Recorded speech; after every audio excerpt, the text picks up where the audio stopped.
Oke, assalamualaikum warahmatullahi wabarakatuh teman-teman. Jadi di video kali ini kita akan sharing-sharing lagi di pertanyaan sangat menarik menurut gua. Menarik banget. Di teman-teman yang baru-baru mulai usaha lah, ini pertanyaan benar-benar sangat bisa kita sharing banget lah di sini. Bisa kita cari pencerahan lah di video kali ini, insya Allah ya teman-teman ya. Dan gue juga akan berbagi pengalaman dari pertanyaan ini. Jadi pertanyaan dari Bang Ril, datangnya dari Bang Ril. Mas Pur, kalau usaha mulai usia berapa? Dan pandang orang terhadap kita kalau buka usaha. Maksudnya gini kali, Bang Pur usaha mulai usia berapa dan pandangan orang bagaimana terhadap kita kalau buka usaha? Yang pertama gue akan jawab, gue usaha tuh dulu mulai usaha umur 23-an. Jadi udah hampir 6 tahun nih gue menjalani usaha ini. Umur 23 dan sekarang udah hampir 6 tahun gue jalan usaha ini. Alhamdulillah udah melewati 5 tahun pertama. Dan 5 tahun pertama itu bagaimana tuh pandangan orang, Bang Pur? 5 tahun pertama 5 tahun itu bagaimana pandangan orang? Nah, banyak sih teman-teman ya, pandangan orang yang pandangan dari ucapan, dari sikap, dari penilaian banyak banget yang membuat kita itu kayaknya jalan itu kayaknya salah banget gitu. Kayaknya jalan yang kita ambil itu kayaknya akan rumit gitu, diragukan gitu, diragukan dan disalahkan. Itu sering banget terjadi pada saat umur usaha itu setahun hampir 2 tahun, sering banget salah jatuh. Cuma disinilah kita harus membuka pikiran kita, mindset kita harus kita buka, dan kita tuh harus benar-benar siap saringan pada saat kita mendapati ucapan, masukan, dan juga cemooh-cemooh yang sangat memasuk hati kita. Harus kita benar-benar ambil saringannya nih. Dan contoh kecilnya gue akan sharing di sini pengalaman gue. Satu, ada sesuatu yang sangat menyakitkan pada saat umur usaha gue hampir 2 tahun, setahun setengah lebih lah. Pada saat gue memutuskan untuk membesarkan usaha. Nah, gue ingin membesarkan usaha gue. Dan pada saat gue mau membesarkan usaha tuh, gue kan minta saran ke sini ke sono kan, bahkan ke teman, bahkan pelanggan, orang-orang yang menurutku bisa diajak ngobrol. Itu hampir semua teman-teman meragukan gue membesarkan usaha itu.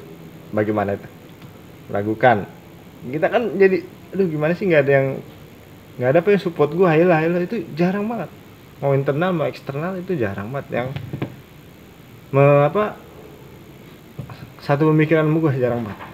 Bahkan hanya gue aja yang punya pemikiran gitu.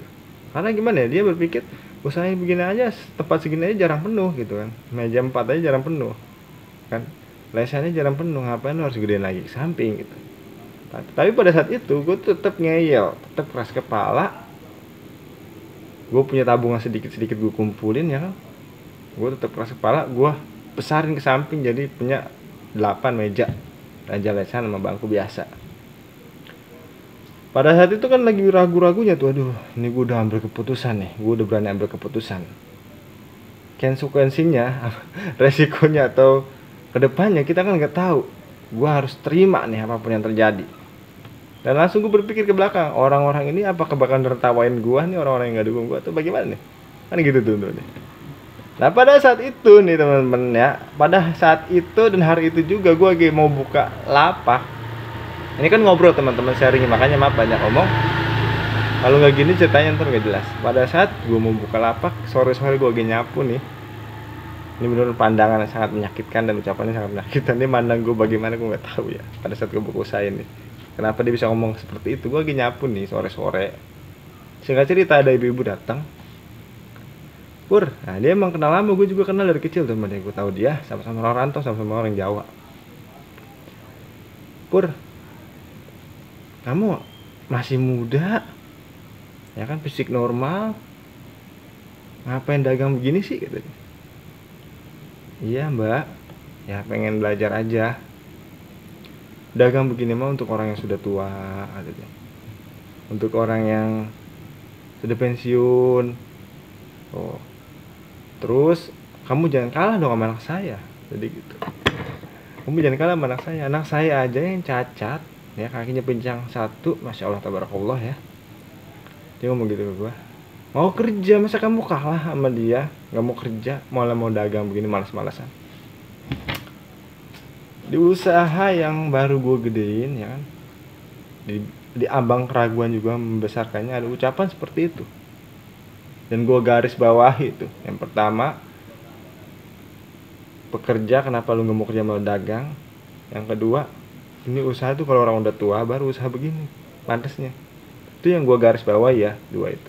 Akan gue bahas dua itu yang gue garis bawahi. Yang pertama bekerja. Kenapa lu masih normal gitu, masih muda, kenapa nggak mau kerja, malas-malasan buka begini ya kan?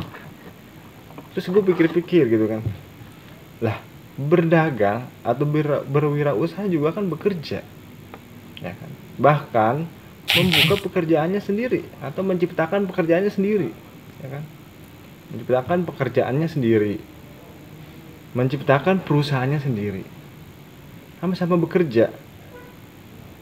Lah anak situ kan bekerja untuk orang lain, sama-sama bekerja juga, terus bekerja juga untuk memajukan perusahaannya orang lain, sama-sama bekerja juga.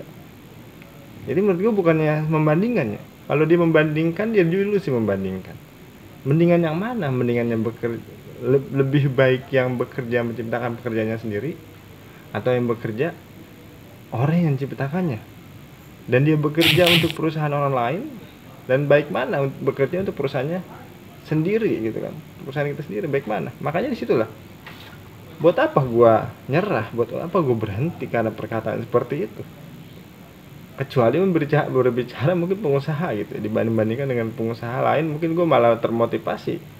Kalau ini sih menjatuhkan menurut gua, ini menjatuhkan yang membuat gua ini kalau menurut gua nggak sebanding. Kalau ente mau membanding-bandingkan saya, bukan sombong ya, kalau ente mau membanding-bandingkan saya bukan dengan anak ente yang kerja sama orang lain, tapi bandingkanlah saya dengan bos anak ente, menggaji anak ente kan gitu. Harus seperti itu, karena kan level kita hampir sama-sama membangun perusahaan. Bos dia yang menggaji anaknya itu membangun perusahaan, saya menciptakan pekerjaan saya sendiri di perusahaan saya sendiri untuk membangun perusahaan saya sendiri. Nah seperti itu, bukan membeda-bedakan ya teman-teman ya, bukan membeda-bedakan atau merendahkan satu sama lain. Ini hanya sharing supaya kita lebih berpikir lebih megar, lebih luas teman-teman ya. Dimanapun kita bekerja ya kan teman-teman ya, asalkan itu baik dan halal, tidak melanggar syarat-syarat agama, tetap aja kamu kerja di perusahaan orang lain, saya bekerja di perusahaan saya sendiri, rezekinya sama-sama dari Allah gitu kan teman-teman. Dan untuk kedepannya supaya kita tidak saling menyombongkan diri ya, semua harus kembali kepada Allah. Dan untuk kedepannya juga, anak sampean misalnya gitu maju di perusahaan itu, perusahaan orang lain, naik jabatan, dan saya maju di usaha saya sendiri, itu kelancaran datang juga dari Allah. Tidak perlu ada yang disombongkan ya kan, kayak gitu. Jangan dia saling merendahkan lah intinya.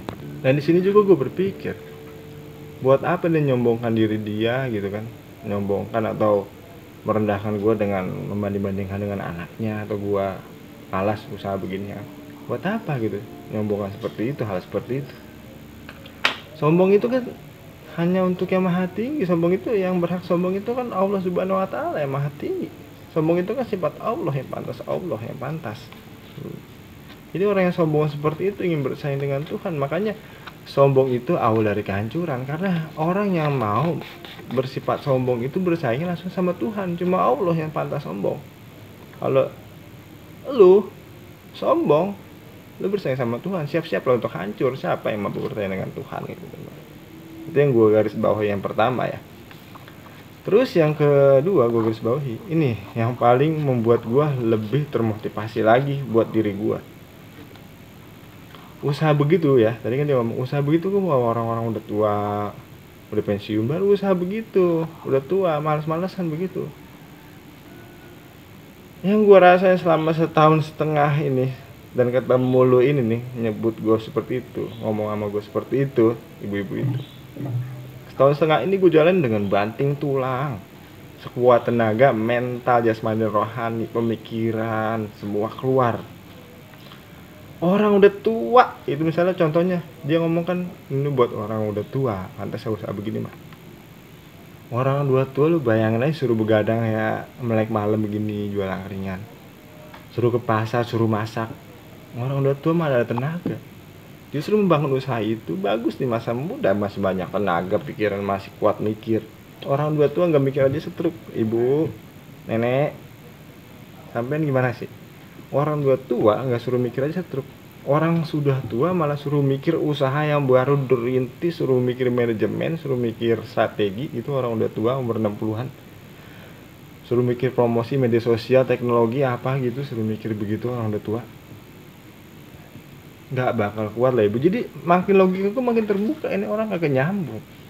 Masa usaha begini buat orang tua? Makanya kita bener-bener kalau kita mau usaha ya kan, banyak masukan, banyak cemooh, banyak yang menjatuhkan kata-kata, itu bener-bener harus siap-siap saringan yang halus banget biar yang masuk itu bener-bener yang baik. Jangan masuk semua ke saringan kehidupan kita, harus siap-siap saringan. Terus di pemikiran wirausaha gue ya teman-teman ya, mungkin kalau sepemikiran bagus, kalau nggak tolong dimaafkan ya teman-teman. Justru kalau kita menyambil jalan wirausaha di saat kita masih muda gitu kan, tenaga masih kuat, pikiran masih bagus gitu kan, masih bisa kuat mikir, masih bisa kuat sharing, masih kuat menampung ilmu tentang wirausaha, fokus di wirausaha. Justru masa muda tuh kita benar-benar berfokus di usaha tersebut. Umur 40 nggak usah nunggu pensiun lah, target umur 40 paling lama kita sudah bagus di bidang wirausaha tersebut. Jadi kita di masa tua itu bukan untuk mikir lagi, udah mikir itu udah habis di masa muda kita. Kerja keras kita itu habis sudah di masa muda kita, di umur misalnya dimulai umur 19 atau 20 sampai 40 kan masa-masa muda itu kita produktif banget. Tapi pemikiran ibu-ibu tadi, masa ini mau usaha pantas untuk orang udah tua? Nah, orang tua suruh kerja keras untuk membangun wirausaha yang baru kagak masuk pemikiran gua. Gak masuk pemikiran gua. Mungkin teman-teman yang sepemikir ya, alhamdulillah. Apabila tidak, maaf ya. Ya, logika lah, kita pakai logika lah. Masa orang udah tua suruh ke pasar, suruh masak, suruh begadang, suruh mikir yang keras-keras, nggak mikir aja udah setruk banyaknya, udah asam urat apa, suruh ke pasar jalan gitu begadang, nggak masuk logika. Kedua, hal yang dia lontarkan gue dari ucapannya yang tidak memikirkan perasaan gue itu tidak sama sekali menjatuhkan mental gue. Yang penting kita sebagai pengusaha baru harus membuka pikiran kita apabila ada masukan. Masukan bagus, saran bagus, cuma harus kita siapin saringan. Jangan sampai, Masya Allah tabarakallah ya teman-teman ya, jangan sampai kita itu jatuh pada kata-kata yang salah, yang nggak kita saring. Apalagi kita dikasih masukan dengan orang yang nggak nyambung gitu. Kita pengusaha dikasih masukan sama karyawan atau bagaimana, mungkin ilmu orang beda, kita nggak tahu didapat dari mana gitu kan. Lebih enak tuh yang nyambung gitu, yang nyambung maksudnya dia pengusaha, kita pengusaha, sharing agak nyambung gitu teman-teman.